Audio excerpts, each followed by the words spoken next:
Hi, Julie. Great to have you here. Hi, Jonathan. Yeah, looking forward to the conversation today. So let's kick off by hearing a bit about you and your own background within the self-insured employer space. Sure, absolutely. I spent the first half of my career working for an HMO health plan. So, ground up on the delivery, feasibility studies on market expansions, led the user experience team for clinical case management application for RNs that are hospital based, pricing, technology, direct client sales, and ultimately in the mergers and divestitures part of the health plan business.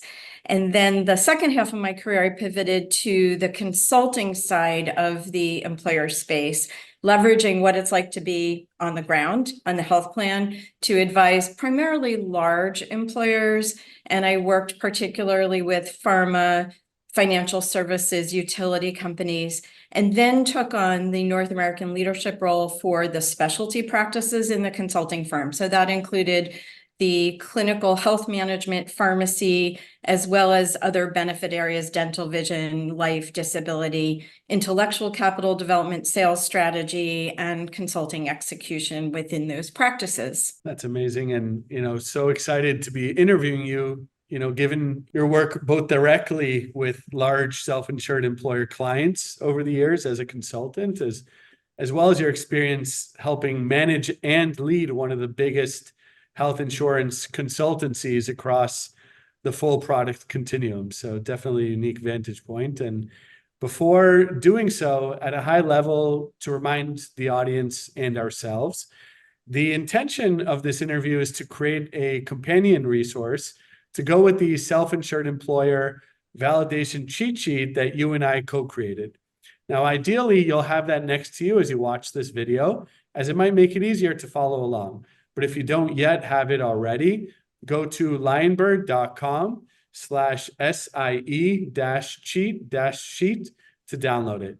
And with that, let's dive right in. So to start, let's go through some of the basics. What exactly is a self-insured employer for those who are less familiar with that terminology? Where do they fit into the landscape of payers? And why should startups and digital health vendors that are probably watching this video even really care about them or target them as a healthcare stakeholder? So I will start with the basics. And I think it's a really important foundational question for us to talk about. Self-insured employers are assuming the financial risk for their healthcare. So they are paying an organization, be it a health plan or a third-party administrator, to actually operate the plan. And there's a per employee per month charge for the operations, but the actual cost of medical care is a direct pass-through to the employer. And from a risk perspective, rarely do you see employers fewer than 1,000 lives. Maybe some in the 500 to 1,000 will assume that risk.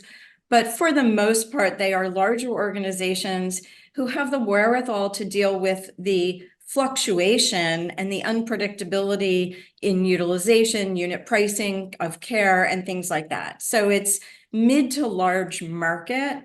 And we'll talk more about the risk and ways to deal with it. But foundationally, self-insured means I, the employer, am taking on the risk for the cost of care. I'm not paying an insurance premium to another entity, which is going to have margin and cushion built into it. I can deal with the risk and therefore have the basic cost for administration. Sure. And that's a great, very clear interview. And I think an important point to further emphasize, these self-insured employers are paying the full cost of their care, managing those costs. And in healthcare, it's always important to understand the incentives. And that kind of leads to the next question, looking at it from a different angle. Maybe you can also further speak to why do benefit managers and HR teams work pretty actively, it seems, as there's many of them, with digital health vendors.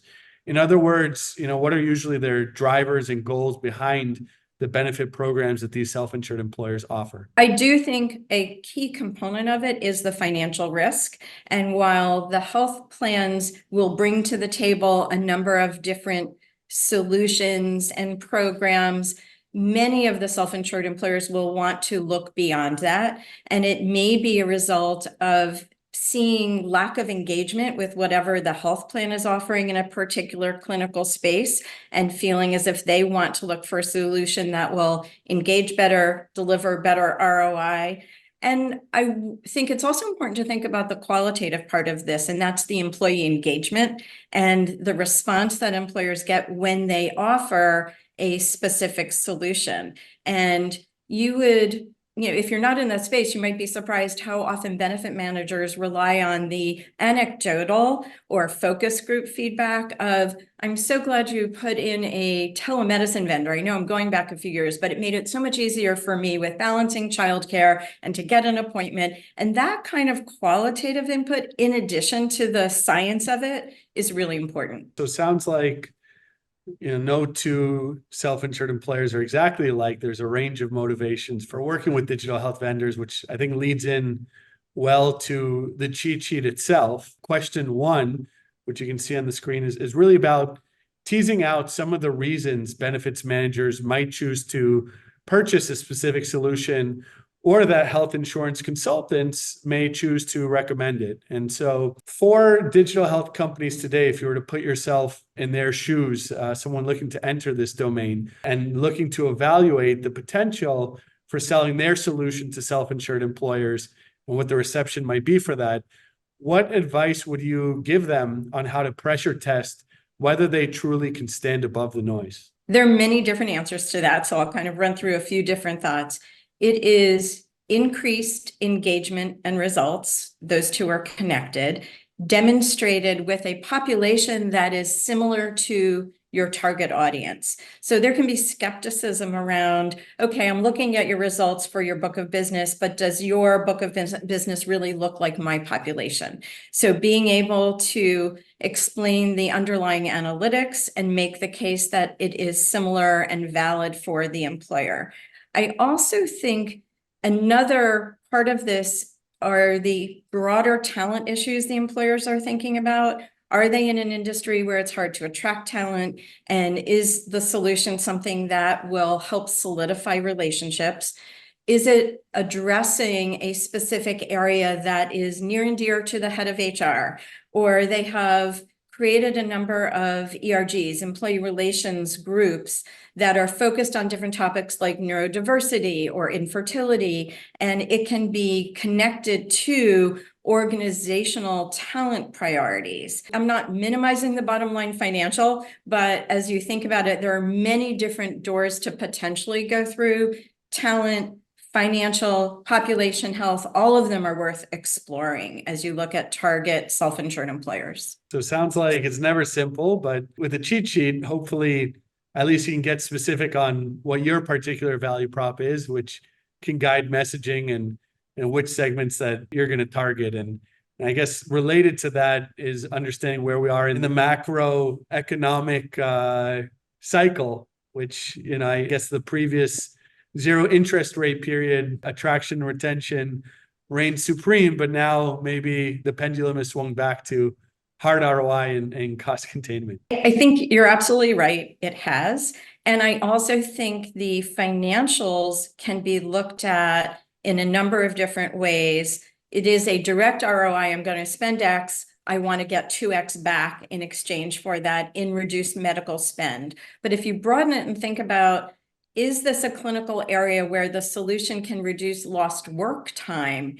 That's an important, tangible financial consideration when it's hard to backfill workers in certain industries, construction, retail, things like that. And so if you can demonstrate shorter hospital stays, less reduced short-term disability, those things matter. It isn't just about the cost of the clinical care clinician. So yeah, it sounds like there's a lot of different buckets of spend and angles with which you can justify adoption of what you're selling. So definitely encourage people to take a look at the cheat sheet to think about what might apply to them. Related to this point on standing out is partnerships, which is just so critical in this market where there's this sea of vendors and it's become more difficult than ever to stand out, and which we cover in detail in the appendix section of the cheat sheet.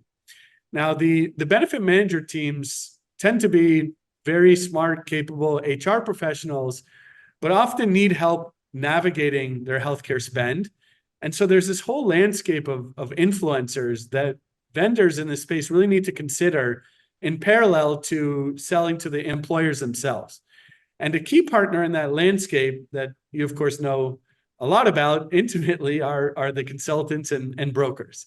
I lump them both together, but what is the difference between these groups and what do they usually do on behalf of self-insured employer clients? So let's start with brokers. In general, when you think about brokerage, it is placement of insurance coverage, whether it's for pharmacy, medical, dental, etc. But it is matching up the employer and the vendor provider of services, negotiating for the best price, looking for the best fit network, depending on the geography, those kinds of things. I would differentiate that from consulting, which tends to be, not universally, but tends to be a bit broader in terms of where does the benefit strategy fit into the overall total reward strategy, compensation, pension, retirement, healthcare benefits. What's the full picture? What is the long-term strategy, both from a financial and employee engagement, and who are the best partners? So it is inclusive of partner evaluation selection, but it is often in a broader context to look at the entire employee value proposition. And one further way to perhaps segment brokers and consultants is based on their compensation models. And this is a well-established industry. Before there were all these digital health vendors, there's already a lot of other products that are required to be integrated into the health plan design. And what should digital health vendors be aware of on this front in terms of how these brokers versus consultants are usually compensated for other services and how they can kind of implement that in their model? Often brokers are compensated based on a commission that is established with the insurer. On the consulting side, it's mixed. There is both a fee for service, if you will, that's based on broad consulting that is not connected to the insurance premium, et cetera. And there are others that will be based on a commission as well. So it's a little bit of a hybrid. The employer always has the ability to say to the broker or the consultant, I want you to conduct the procurement for me, but on a zero commission basis, and explicitly do that. Now, the number of employers that will or won't do that may vary, but it's within their rights to be able to do it. And many of the larger in the self-insured space are really not working on a commission basis for the healthcare. It certainly is possible on life insurance or other products. It's very streamlined, but you'll see more of the fee for service. And there are employers who are very concerned about objectivity in the commission space. But there are also brokerage structures which are set up where the broker is separate from negotiations with the firm and the health plan. So it's layered and complicated, but I think it's important for everyone to understand that's part of the dynamic in the ecosystem of self-insured and insured employers. So as a vendor in this space, how should one think about when is the best time to start talking to these consultant groups versus approaching self-insured employers directly? Is it worthwhile, for example, to try and get on their radar early and develop the relationship? Or should you only save them for the scale-up phase when you have more proof points and more evidence behind the efficacy and utilization of your offering? In an ideal world, with the level of resources needed, I would recommend doing both at the same time, or at least testing it, because I think there are self-insured employers who see themselves as early adopters, and they may be really key to learning the iterative process of collecting information and meeting a need they have, while at the same time working through the broader consulting community, the health plan community. So I think it varies. I know you're maybe looking for something more definitive than it depends, but I really do think depending on the solution and the appetite in the environment. So one example that comes to mind is several years ago, a digital mental health stress resiliency startup, built a module for teenagers and they were the first ones that I had seen that with parental approval, but in a confidential way, high schoolers could interact with digital media in a way and place that they could. And there were employers who were very concerned about and hearing from employees about the stress of teenagers and their mental health and willing to pilot and be early adopters with this particular startup, separate from other avenues. So I think, again, I'll go back to it depends, but consider whether or not there's a differentiator and a target audience for what your particular solution brings. And I'm curious, did you ever, in your role at WTW, see vendors that are sometimes approaching some of your clients directly and then get introduced to you via those teams and then maybe use that as a springboard to develop that relationship with you and get introduced to further clients? Is that a motion that exists and that is effective? It definitely exists. Now, it may be part of, with a portfolio of health insurers, financial services, and pharma companies, they may have been more likely to be approached because of senior level relationships and industry connections. It definitely was a way to open the door with the consulting firm. It's tricky because I also think that going through that door with other senior business or board relationships can sometimes put the head of benefits in an awkward position.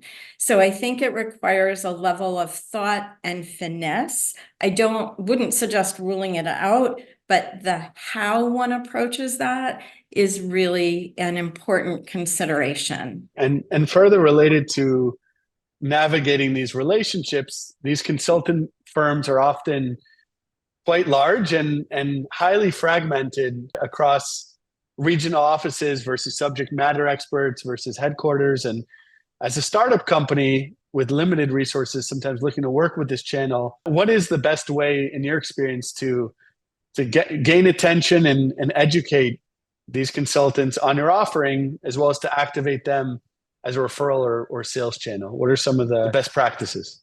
For the consulting organizations that have dedicated or designated resources that are staying on top of the market and new companies coming to market, that's a really effective way to do it and disseminate information or at least facilitate introductions. That's not always the best or only way. I would also say if there are individuals who are publishing, writing out in the market, doing that work, even if they're not formally accountable for new evolving solutions, building those relationships can really help, and perhaps industry verticals. So some of the consulting firms are also organized around industry verticals. So if there is something of particular appeal to retail, then looking at and connecting with the consultants in that vertical, irrespective of whether they're based in the Midwest or Northeast, but there are different ways to develop that strategy depending on your product and your target audience. And even taking it down a further level to the more tactical, as you're thinking about activating these relationships, both top down and front line with these consulting groups. In your experience, especially as someone who was actually in charge of, some of these initiatives to train the frontline staff, or what should a startup know in terms of resource and time requirements needed to make these types of partnerships successful? And related to that, what are some of the more common, non-obvious failure modes of such partnerships? Coming out of the pandemic, I still favor face-to-face conversations whenever possible. So if there is a regional or localized large team, working to get in front of them and share in person is ideal. I know that's not always going to be viable, and with detailed case studies. So if you have you have early adopters, whether they can be named or not, being able to say, here is our experience. If it's even earlier stage, I also think because consultants tend to be used to advising people, you can also pitch it as, we'd like to get your input. This is a new product to market. Here's what we're thinking about, our target audience, and pitch and value. Could we meet with some of your team and share with you and learn from you how this might resonate or not. So making it feel a two-way, being sensitive to their time and being on the clock, of course. But, you know, especially if you can find a community of people that are either, again, in the industry vertical or leaning into the GLP-1s or different things where their vested interest is helping their clients find new solutions and they know what the pain points are. That's a great point. You are engaging consultants, so maybe ask them for some advice as well, Right. instead of just selling to them. They'll probably Makes give it sense. to you anyway, but asking to Without asking asking. And so, you know, speaking of common failure points in selling to self-insured employers and moving on, we can talk about utilization, as the uptake of any given benefit among employers is often very low. In fact, this subject of end user engagement is so important that we even dedicated an entire section of the cheat sheet to this issue. And so what are some of the more common reasons why uptake and engagement among employees for some of these point solution digital health benefits offerings can often be so low? So there are a range of different reasons, I think. Some of it may be the product or application itself, and ease of use, understanding the audience is obviously critical. You know, everybody knows product quality is a critical component. I also think the sharing of information can be a double-edged sword. And so being connected into other related health platforms, apps, my intranet site, those kinds of things are really important. But on the flip side, there are still concerns about data privacy and security that we hear from employees. So thinking about the assurance and navigation on the privacy component while also being connected where it makes sense. And those are some of the things in terms of uptake. I also do think it's critical to continue to offer opportunities for in-person employee meetings when it is an industry that lends itself to that. So whether it's the resumption of health fairs, even if it's a hybrid workforce, being on site, demonstrating, doing that education one-on-one, I know that's labor intensive. If it's an employer, large employer that has an on-site clinic or an on-site fitness center, you know, can you put some hours where you're located or co-located in the on-site clinic to introduce a new solution or things like that? So I would say people respond to, some portion of the population is going to respond to that. Other portion will respond to the ease of use. And one of the other things to take into account is, are people already using a direct to consumer service that's similar, or how do you differentiate from that in the employer world? So really the sales process does not end after you've sold the solution. It's more the beginning, and then you need to actually put significant resources behind making sure people actually use the offering. And so I think the cheat sheet is great in the sense that it gives a lot of ideas for initiatives that others have used to succeed in that. And it ranges from digital marketing to on-site and everything in between. So yeah, I think, and I would also say, look at the full breadth of others in the ecosystem that could be promoting, again, whether it's the staff at an on-site clinic, it's an EAP that's engaged to support, but when someone talking to their counselor mentions certain clinical things, but really cast a wide net and develop the communications plan with the employer, because I think if you leave it to them, depending on bandwidth, it may just not make it to the top of the list. And it may be, okay, we're going to offer it. We'll announce it at annual enrollment. Okay, we're done. And that's not at all what you will want. sure. So it sounds like thinking about the customer journey and who may be the right referral partners at the right moment of intent could be an opportunity for signing up people when they need it, which makes a lot of sense. And so related to utilization and the limitations there is the annual enrollment cycle. So the cycle in which you can actually sell, and we actually show visually in the appendix of the cheat sheet what this may look like and its implications for sales cycles. And so maybe you could share how this buying cycle works and what it means for vendors selling to self-insured employers in terms of how they plan and forecast their sales. And also part two to that question is, what categories of offerings or budgets are subject to open enrollment and which are not and can actually be sold off cycle? These are really important questions. So if you think about the self-insured market, especially on the larger end, the work being done to decide on changes, new programs being introduced, et cetera, will happen, let's say for a January 1 plan year, February through June. By June, July, things have to be locked in. Annual enrollment falls September, October, November. Mid-size could be a little bit later, but still 6-7 months ahead of time. And so for anything that is connected, and let's define that as a product that would be covered by the benefit plan for the most part, not 100%, but if I'm offering a virtual care solution and it will result in a medical claim that flows through the self-insured benefit plan, I may have an out-of-pocket, a co-insurance on it. The employer is going to want to do that as part of the plan year, not introduce mid-cycle from a budgeting and administration perspective.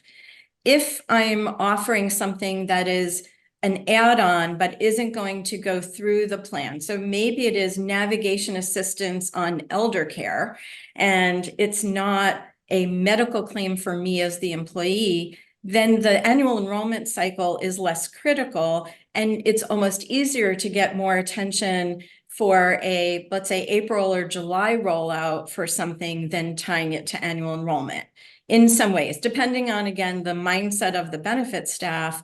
But there are opportunities for certain kinds of solutions to be off cycle. And applying that to the VC perspective, I think what you need to know is if it is subject to open enrollment cycles, then obviously this is going to be critical for budgeting and milestone planning. And typically, we're investing for 18 to 24 months, but sometimes these companies may need more time to actually successfully engage the relevant stakeholders and improve their offering during these kind of limited selling windows.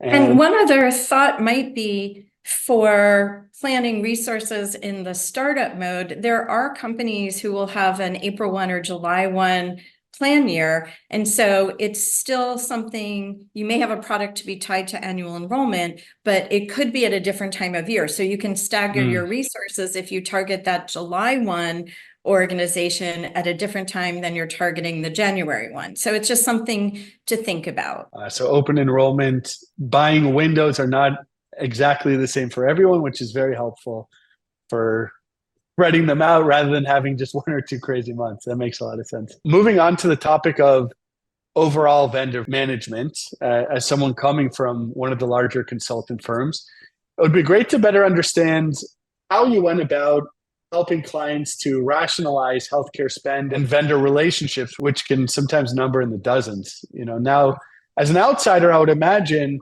in a logical world, the goal would be bring all the benefits program data together into one place, one data repository, in a way that enables you to actually measure how healthcare spending is impacting internal business measures.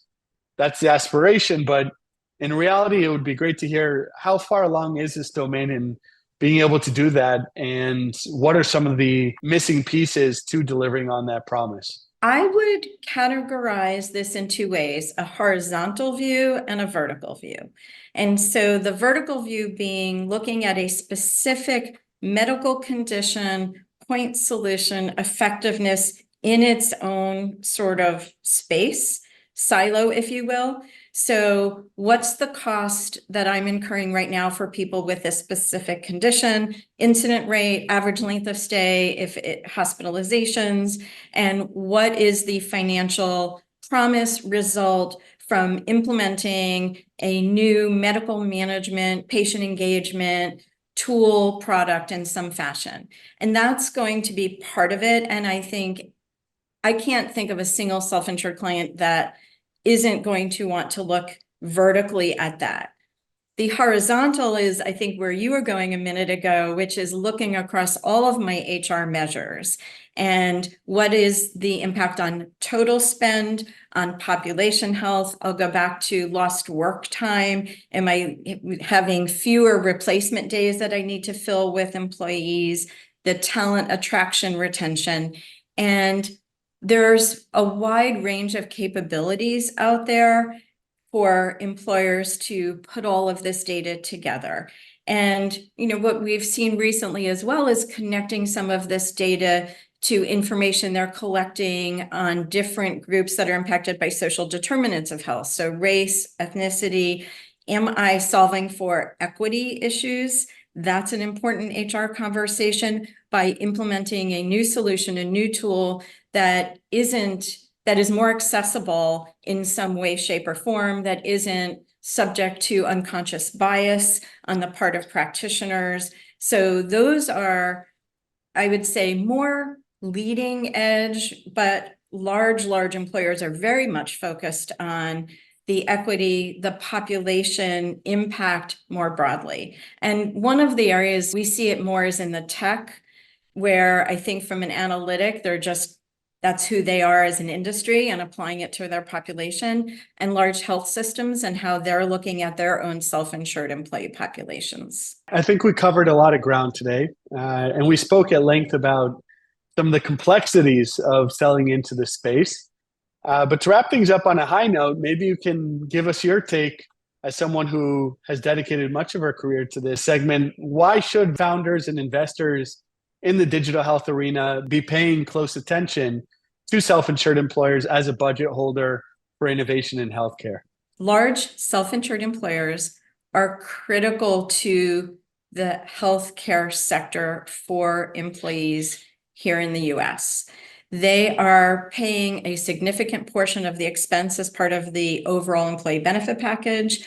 They do share. Employees pay a portion.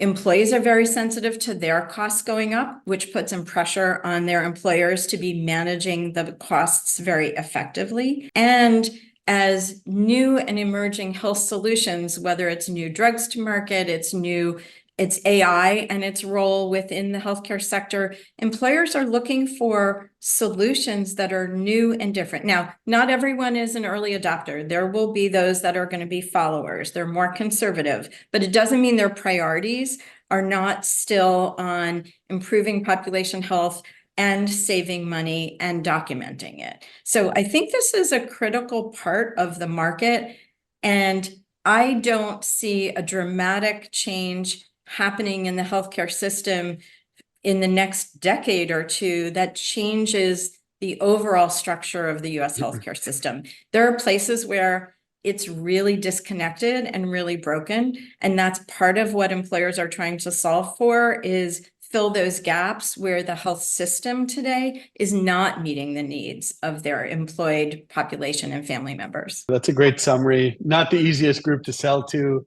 complex to navigate, but so big. And, this is really a segment within which you can drive huge impact, and you just need to be sure to plan ahead for the challenges of standing out and to surround yourself with the right knowledge and advisors to help you do so. And with that, how can viewers of this video go about getting in contact with you? People can feel free to reach out to me on LinkedIn or at the email address, which I think we'll post, but Julie's Cafe 124@gmail.com. It's Julie's strategy, consulting, and facilitation experience. Thank you so much.